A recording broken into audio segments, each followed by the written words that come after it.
الحمد لله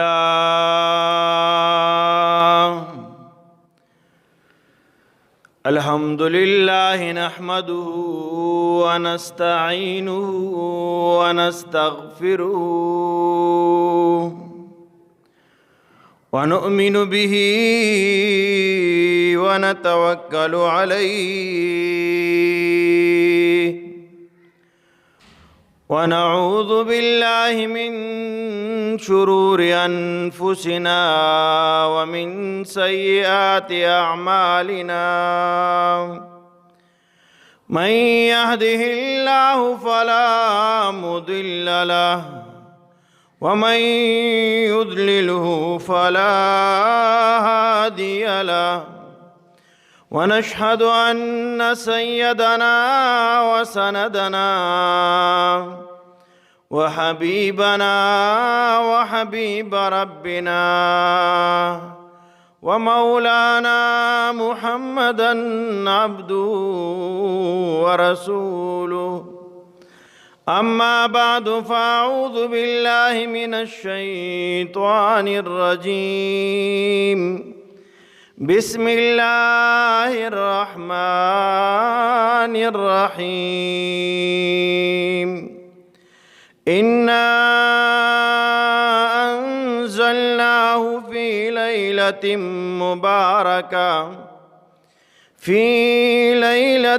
مباركة إنا كنا منذرين فيها يفرق كل أمر حكيم. قال النبي صلى الله عليه وآله وسلم إن الله عز وجل ينزل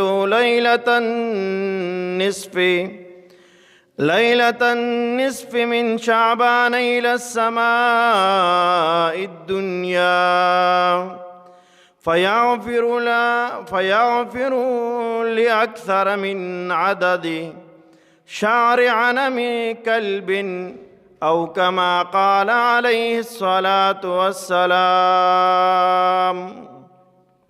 قال الله تعالى في شان حبيبه إن الله وملائكته يصلون على النبي يا أيها الذين آمنوا صلوا عليه وسلموا تسليما. اللهم صل على محمد وعلى آل محمد كما صليت على إبراهيم وعلى آل إبراهيم إنك حميد مجيد. اللهم بارك على محمد وعلى آل محمد كما باركت على إبراهيم وعلى آل إبراهيم إنك حميد مجيد. ډېر قابل قدر غیرتمند مسلمانانو، حاضرینو، سامعینو، د اسلامی میاش د اسلامی کال اتم میاش د شعبان دا شروع ده او نن 14 شعبان دی. محترمو، د دې میاشت متعلق د دې فضائل او د دې شان احادیث مبارکو کې ذکر شوی دی او دې میاشت ډېر لوی اعزاز ملاو دی. د هغې یو غټه وجه هغه دا ده چې الله رب العزت دې میاشت کې یو شپه داسې پیدا کړې ده کومې ته چې شب برأت ویل کیږي. شب قدر مو ته مونږ خلک وایو، پښتانه ورته شب قدر وایي. شو قدر میاش د دغه شپې ډیر لوی اعزاز احادیث مبارکو کې ذکر دی. حضرت عائشہ رضی اللہ تعالی عنہا هغه فرمای چې جناب نبی کریم صلی الله علیه و آله وسلم به د رمضان مبارک نه علاوه په نورو میاشتو کې دومره د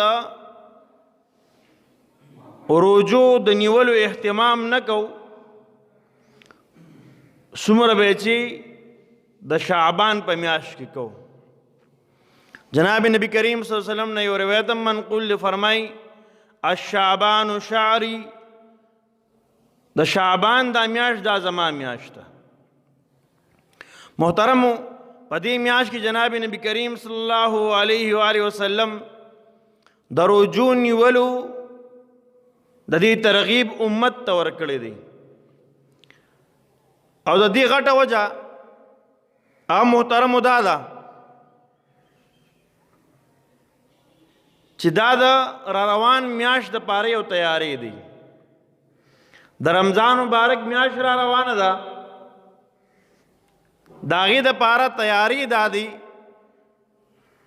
چې مؤمنان مسلمانان په دې میاش کې روژه ونیسي د روژې اهتمام وکړي د روانې د رمضان د میاشتې به ورته هغه به ورته اساني شي. بل علماء اکرام فرمائی وی کم کس چې په دې میاشت کې روژه ونیسي یوا دوا درې هر څومره څومره چې طاقت او توفیق یې الله ورکړي نفلي روژې ونیسي نو فرمائی وی د په زړه کې چې د رمضان کم هیبت پروت دی چې یاره دا خو به ډېره ګرانه روژه را روانه ده او څه چل به کېږي نو دغه څه چل به کېږي دې لپاره جناب نبی کریم صلی الله علیه وسلم د شعبان په میاشت کې د روژې نیولو ترغیب د امت ته ورکړی دی او جناب نبی کریم صلی الله علیه وسلم خپل معمول ایام البیس کې د روژې نیولو دیارلسمه روژه څوارلسمه روژه پنځلسمه روژه دا به یې نیولې دیارلسم څوارلسم او پنځلسم دا به روژه کوله د میاشتې تاریخونه چې کوم دي اسلامي په دې به روژه نیوله. او محترمو بیا جناب نبی کریم صلی الله علیه وسلم په یو روایت کې راځي چې جناب نبی کریم صلی الله علیه وسلم د نصف شعبان نه بعد د روژې نیولو نه منع فرمایله چې تاسو بیا روژې مه نیسئ اول ونیسئ نیم شعبان تیر شو بیا آخره کې بیا مه نیسئ ځکه چې کله انسان روژې نیسي بیا دې کمزوري کېږي د دې سره هسې نه فرضي روژو ته کمزورې نه شئ نو مخکې د تربیت دپاره د اسانتیا دپاره مخکې خو روژې نیول پکار دي خو بیا په دې آخرنو روژو کې بیا روژې نه دي نیول پکار او خصوصاً په اتیشتم شعبان نهشتم شعبان او په یو کم دیرشم شعبان په دې باندې منع فرمایلې ده د آخرنۍ ورځې په دې باندې بیا منع فرمایلی نبي اسلام چې په دې تاسو روژې مه نیسئ زموږ عموما عوام په دې ورځ باندې د شعبان په آخرني تاریخ د شک روژه نیسي موږ ویل که دا روژه ده وایي ځکه روژه میاشت راوختله رمضان خو بیا به روژه شي او که د رمضان نه شو نو نفلي به شي دې ته د شک روژه وایي د دې نه منع فرمایلی شوې ده. محترمو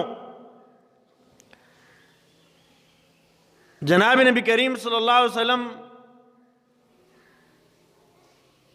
د شعبان د پنځلسمې د شپې کمې ته چې شب برأت ویل کېږي شب شپې ته ویل کېږي برأت خلاصي ته ویل کېږي نجات ته وی فرمای الله رب العزت دا امت محمدیه دا د ګناهونو نجات ورکوي د د جهنم نه نجات ورکوي، د دوی ګناهونه معاف کیږي په دې شپه کې.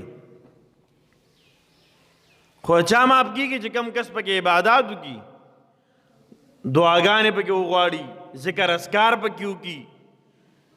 حضرت علی رضی اللہ تعالیٰ عنہ فرمائی کہ جناب نبی کریم صلی اللہ علیہ وآلہ وسلم ارشاد فرمایا چې د 15 شعبان شپه چې ده دا تاسو قیام اللیل په دې کې کوئ، دا روڼوئ په دې کې صحیح صحیح عبادت کوئ. او 15 شعبان روز په دې کې روزه نیسئ. دا روزه نه واجب ده نه دا فرض ده، بلکې دا مستحب روزه ده. الله رب العزت په دې باندې اجر ورکوي.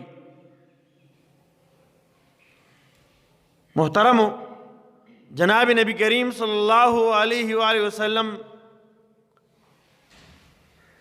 متعلق حضرت عائشہ رضی اللہ تعالیٰ عنہ فرمائی یو پیرد د شپې را بیدار شوم، راویښ شوم، ما وکتل جناب نبی کریم صلی اللہ علیہ وآلہ وسلم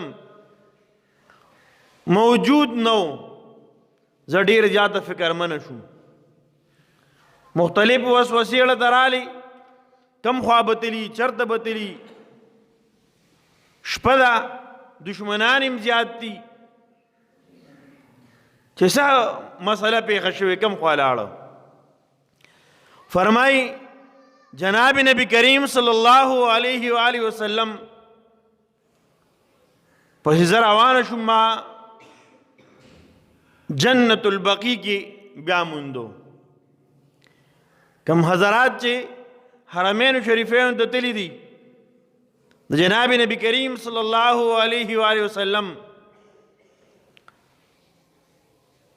روزه مبارکه ده، د هغې خپو طرف ته داسې جنت البقیع ده. محترمو، جناب نبی کریم صلی اللہ علیہ وسلم په جنت البقیع کې دعاګانې کوي، جاړي، پریاد کوي، د الله په دربار کې دعا او جړا کوي. حضرت عائشہ رضی اللہ تعالیٰ عنہ فرمائی ما جناب نبی کریم صلی اللہ علیہ وسلم نے تپوس وکړ د الله رسوله دلته څه کوې، څه له راغلی یې؟ وی فرمایل ما ته جبرائیل امین راغی، ما ته دا خبره عرض کړه چې نننۍ شپه دا 15 شعبان دی، او په دې شپه باندې د الله په دربار کې عبادت وکړه. او حدیث مبارکو کې راځي کہ چې موږ خطبه کې وي چې الله رب العزت د خپل شان مطابق کما یلیق بشانه، د الله شان سره چې څنګه ښایي، دنیایي اسمان ته نزول کوي او اعلان کوي. څوک داسې شته چې هغوی بخشش وغواړي، زه یې بخشش وکړم. داسې څوک شته چې هغوی توبه وباسي، زه یې توبه قبوله کړم. داسې څوک شته چې زمانه خیر طلب کی، زه ورته خیر ورکم. داسې څوک بیمار شته چې بیمار یو مانه صحت طلب کی، زه ورله صحت ورکم. داسې څوک شته چې د رزق په تنګسیا کې مبتلای او د رزق فراخي وغواړي، زه ورله رزق فراخ کم. داسې څوک شته چې په مصیبت کې مبتلای، په تکلیف کې مبتلای، تکلیف او مصیبت ته ختم کم، چې زمانه وغواړي. داسې څوک شته؟ محترم فرمای چې الله رب العزت په دغه شپه باندې د 15 شعبان په شپه باندې مونږ چې ورته شب قدر وایو، انشاءاللہ العزیز زمون د ملک د حساب مطابق بیگانه شپه کومه چې د خالی شپه ده، د هفتې شپه، دا شپه د 15 شعبان شپه ده، ځکه سبانې تاریخ د هفتې په ورځ دا 15 شعبان دی. په دې وجه باندې اهتمام په دې شپه باندې کول پکار دي، د دعاګانو اهتمام پکار دی. او جناب نبی کریم صلی الله علیه وسلم ارشاد فرمایي په دې شپه باندې الله رب العزت د بني کلب د بیزو د ویختونه زیات مخلوق معاف کوي. کتابونو ذکر کړي عربو کې ټول نه زیات چې بیزې وسرې وي دا د بنو کلب د قبیلې سره وي. د یو روایت مطابق 20,000 بیزې وي، 20,000 بیزې. اوس په هغې باندې په یو بیزه باندې څومره یختی دا د انسان د حساب په وس کې نه ده. بیا 20,000 د بیزو د ویختو نه زیات الله رب العزت خپل بندگان معاف کوي. خو چې څوک بخشش خو غواړي که نه، چې څوک خو د الله نه بخشش غواړي، د الله په دربار کې توبه او استغفار وباسي، هغه چا ته بخشش کیږي.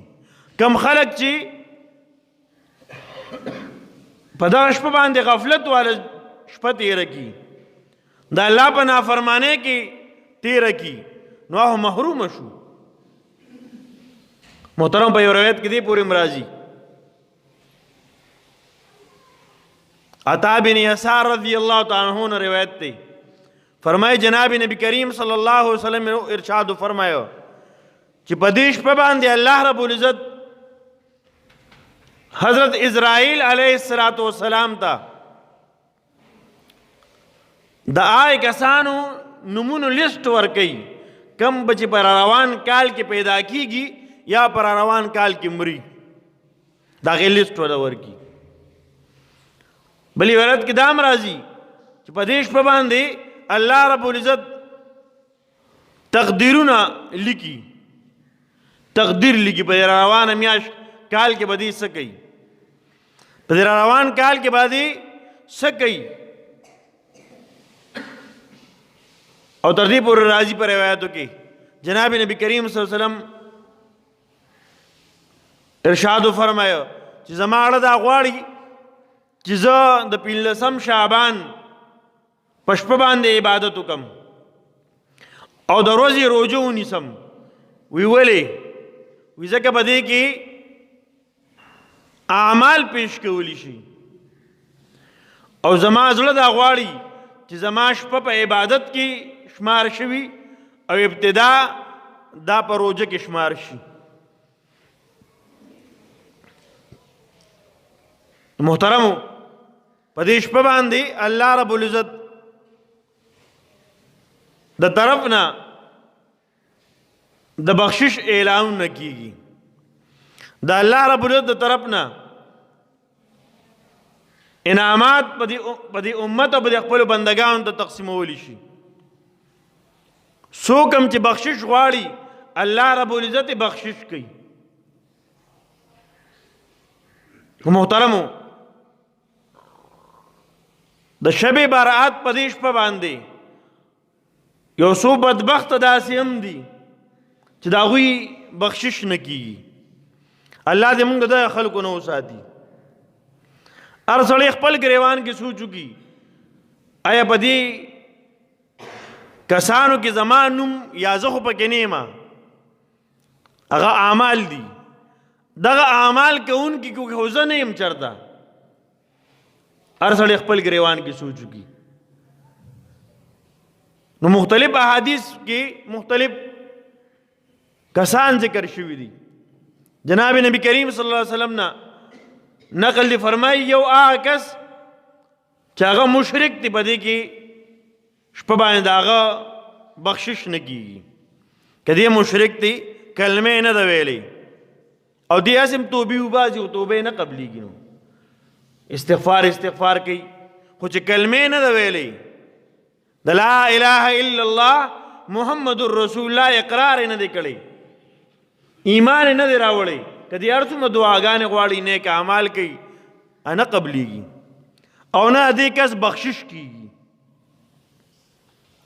محترم دویم هغه کس فرمایي چې کم کس جادوگر دی، ساحر جادوگر، جادو چې کوي دکه د خپل جادو نه توبه نه ایستې د بخشش په دې شپه هم نه کېږي. څومره بهترینه شپه ده،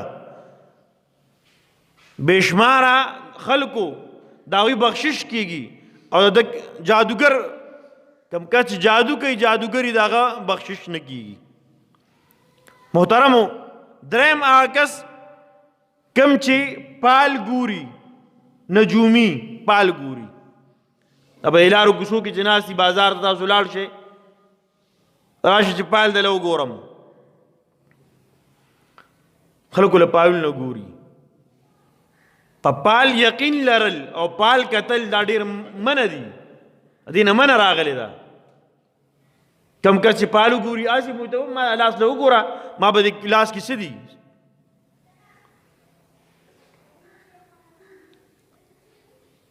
نو پال کتون کې نجومی موته ویل کېږي، د بخشش نه کېږي تر څو پورې چې مغفرت د تر څو پورې توبه نه ایستي د خپل د عمل نه، د خپل عمل نه به توبه وباسي الله به بیا بخشش کوي.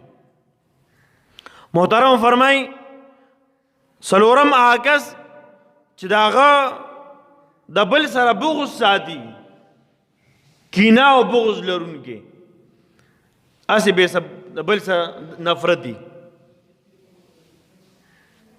بغض او کینې نه دی الله مونږ ټول خلکو ساتي او دا داسې عام ده مونږ عوامو کې چې څنګه نن سبا دا هوا عام ده، اوبه عام دي، دقسې عام ده.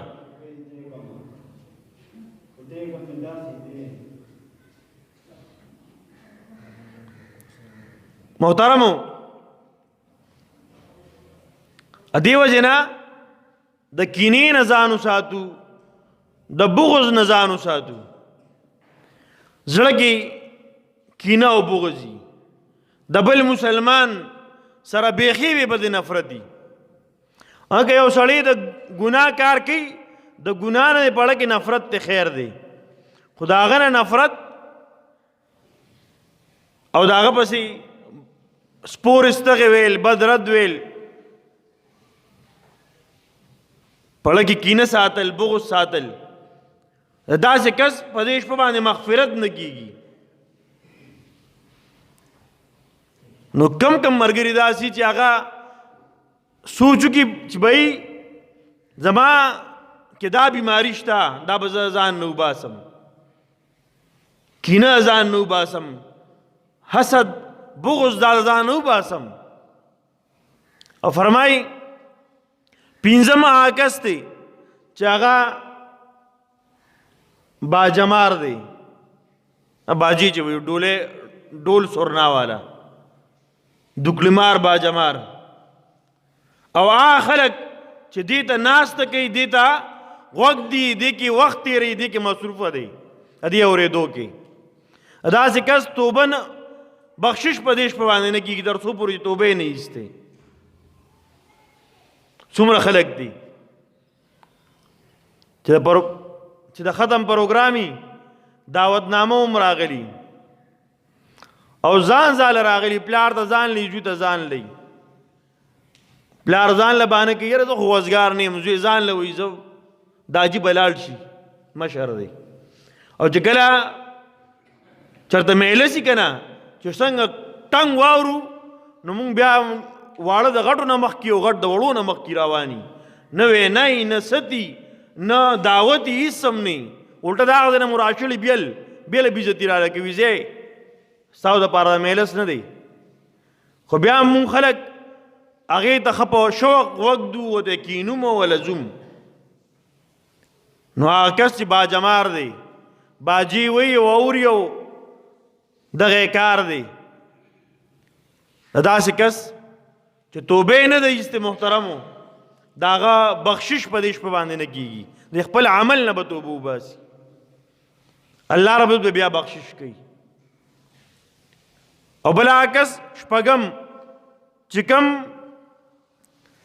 داغه پنسي دا د ګیټو نه ښکته وي چې ګیټې پټي په پنسو کې. ما تاسو ته ویلي هر سړی خپل ګریوان کې سوچ کوي او وایي دی چې دا عمل ما کې یا شته یا نشته. زه چا باره کې دا نه یم چې تا کې دی او تا کې دی دا عمل. زه ځان متعلق هم لګیم، ځان باره کې هم سوچ کوم آیا دا عمل ما کې خو شته نه. هغه پنسي چې هغه ښکته وي د ګیټو نه، د داسې کس په دې شپه باندې مغفرت نه کیږي، بخشش نه کیږي. د خپل عمل نه به توبه وباسي، د هغې نه بعد به بیا بخشش کیږي. ځکه لومبې توبه لازمي ده دغې عمل نه. بل فرمایي نارینه او زنانه هغه کس چې هغه زناکاري، بد عمل دي، زناکار، د خپل عمل نه توبه نه ده ایستې، د دوی بخشش نه کیږي. محترمو، اتم د والدینو نافرمان، د مور پلار نه نافرمانی. مور پلار یې خفه کړي، اته خفی او دی خو په یو جایزه خبره خفی، لکه داسې نه په ناجایزه چې ورته وایي بچي مونځ مه کوه، دی هغه او دی کوي اته خفی. نو داسې خفی بیا خیر دی، ځکه چې کله د الله حکم راشي بیا د مخلوق اطاعت د دې خیال نشي ساتلی کېدی. یو خوا د الله حکمي، بل خوا د یو مشر حکمي، یا د پلار حکمي یا د مور حکمي. د الله د حکم مخالف دی نه به مني، د الله حکم به بیا پوره کوي. نو محترمو، هغه کس چې هغه نافرمانه دی د خپلو والدینو نه، خپلو والدینو خیال ساتل پکار دي. چا چې جمدي هغوی دې ورته پکار دی چې خدمت یې کوي، خوشحاله وساتي. او د چا والدین وفات شوي دي هغوی دې د خپلو والدینو دپاره ایصال ثواب کوي. مختلفو روایاتو کې مختلف اقوال ذکر شوي. سورت فاتحه ویل، سورت یاسین ویل، دغه رنګې بعضې سورتونه سورت اخلاص ویل او خپلو مردگانو پسې بخل. وی الله رب العزت پې دا کم مردگان چې دي والدین وفات شوي دي او ناراض دي، الله به دې په برکت باندې خوشحاله کی. محترمو، بل هغه کس چې هغه نشهی دی، شرابي دی، دی به یا د خپلې د دې نشې نه توبه وباسي او یا به که دی د دې خپل عمل نه توبه نه وباسي په دې شپه باندې بخشش نه کیږي. عادي شرابي نشهی دی. محترمو، لسم هغه کس چې کم د خپلو رشته دارانو سره په ناجایزه خبره باندې، یو خو جایز خبره وي چې په هغې باندې تعلق کټ کولی شي، لکه او د چا په کور کې بې پردګي ده، د بې حیې د کور ترتیب تربیت روان جال دی، ستا زنانه هلته ځي او ته خپل زنانه منع کړې چې دلته به نه ځي، دې غم خادیله به نه ځي، دی په کور کې پردي نارینه ګرځي. کور ته چې کله واده نو جن سره د هلک د کور یاران دوستان د کلي 50-60 کسان غونډ را ننوځي، بی داسې کور ته به غم خادیله نه ځي، خپله کور خور مور لور دا منع کې نو دا قطع تعلق کې نه راځي. ولې دا ځای د ګناه دی، دې نه بیا منع کې، منع کول لازمي دي. او که نه یو رشته داسې ده چې هلته تک جایز دی، هلته کې د بې پردګۍ د الله د حکمونو د ماتېدو څخه امکانات نشته او هغه تعلق ته پرېږدي، ختمې کټکې ماماخیلي ده، ترونه دي رونه دي، جایز د هغوی سره تعلق او هغه ته ختمې داسې دی، دا منع دي. داسې کس څه نه کېږي، بخشش نه کېږي. تعلق چې چا سره کټي، زمونږ د ډېرو خلکو د یو بل سره تعلق قرآن جال دی. مونږ تاسو بیګانه شپه را باندې را روانه ده، که 15 منټه مو صرف دعا له ورکړه ان شاء الله العزیز زمونږ به الله رب بخشش وکړي. خو که به دې لسو کسانو کې د خپل ځان احتساب وکړو، لس کسان ذکر شو، په دې کې که مونږ یو چې دې اول توبه وباسو، اول د دقیقه توبه وباسو، بیا به ان شاء الله العزیز زمونږ مخکې الله پاک دعاګانې قبلوي. او په دې شپه باندې خاص نفل یا خاص قسم عبادت کول دا ضروری نه دي، د دې ثبوت نشته. بعض خلک مختلف سوچ لري، 2 رکعاته نفل به کوي او په دې طریقه به کوي، دا د آیاتونو به کوي، دا د سورتونو به کوي، د هغې نه پس بیا دا عمل کوي. داسې قسمه روایاتو کې نشته. بس ځان له 2 رکعاته نفل کې وکړه، بیا تلاوت وکړه، بیا ذکر اذکار وکړه، بیا دعاګانې وکړه، بیا ستړی شي بل څه نیک عمل وکړه. چې کله خوب درغېشته وده شه، بیا دا د ماښام نه شروع کېږي د سحر د بانګ د ټیمه پورې، چې کم ټیم پېشمني کېږي د هغه ټیمه پورې دا غونډه شپه په شب برات کې شمارل کېږي. جهنم نه الله رب خلق خلاصوي، د بخشش اعلانونه کېږي، دعاګانې قبلېږي. چې موږ تاسو په دې کې د غفلت مظاهره ونه کړو، غفلت رانه پکې ونه شي. ډېره بهترینه شپه ده د لیلة القدر شپې. الله پاک ډېر لوی شان ذکر کړی دی، ورپسې دې لوی شان دی. محترمو که نوري سم نشو کولی، 15 منټه دعا له ورکوي شو، ذکر اذکارو له ورکوي شو، او د خپلو ګناهونو د معافۍ دپاره د الله په دربار کې لاس وتوي شو، یا الله ما معاف کړي. د شپې سټې به م راپاسېدی، کم ځای کې م ځان له کېناستې الله ته وغواړه، د الله نه بخشش وغواړه، رزق ته وغواړه، صحت ته وغواړه، نیک صالح نارینه اولاد ته وغواړه، زنانه اولاد ته وغواړه، حیادار رشته ته وغواړه، حلال مال ته وغواړه. الله درکوونکی ذات دی، الله به مال هم راکړي، تاسو له هم درکوي. محترمو علماء کرامو یو عجیبه خبره ذکر کوي، وی که نوري سم نه د الله رضا وغواړه، بس الله د نه راضي شو، څه کې ستا خیر دی الله به درکوي، څه ستا پړه کې راضي الله به درکوي. محترمو الله رب العزت تاسو ته په دې شپه کې د عبادت توفیق را نصیب کړي، او الله رب العزت زموږ تاسو ته د رمضان مبارک پورې جون کې برکت واچي. د رمضان د میاشتې الله په خیر او عافیت سره زموږ په زندګۍ کې راولي. او محترمو په دې شپه باندې زیات عبادات وکړو او د الله نه بخشش وغواړو، بخښنه وغواړو، او د خپلو ګناهونو نه توبه وباسو. څومره ګناهونه زموږ نه کېږي، د هغې نه توبه وباسو، الله پاک ته عمل لا نصیب کړي. دعا کوي اللهم صل علی سیدنا محمد وبارک وسلم. ربنا ظلمنا انفسنا وان لم تغفر لنا وترحمنا لنكون من الخاسرين. رب گناهونه معاف کړي، رب ټول امت محمد گناهونه معاف کړي. رب د شب برات شپه روانه ده، څومره مسلمانان به دې کې عبادتونه کوي، رب څومره دعاګانې کوي د خپل ملک دپاره، د ملک د ادارو دپاره. رب ټول دعاګانې ته خپل دربار کې قبول او منظور کړي. رب په دې دعاګانو کې زموږ پوره حصه پیدا کړي. رب موږ ته پکې د نیکو اعمال توفیق را نصیب کړي. رب لږ وخت دپاره ولې نه، رب موږ ته پکې د مقبول شوي عبادتونو رب دپاره موږ ته توفیق را نصیب کړي. رب زموږ ټولو ته راضي شي. وصلی الله علی خیر خلقه محمد و آله وصحبه اجمعین.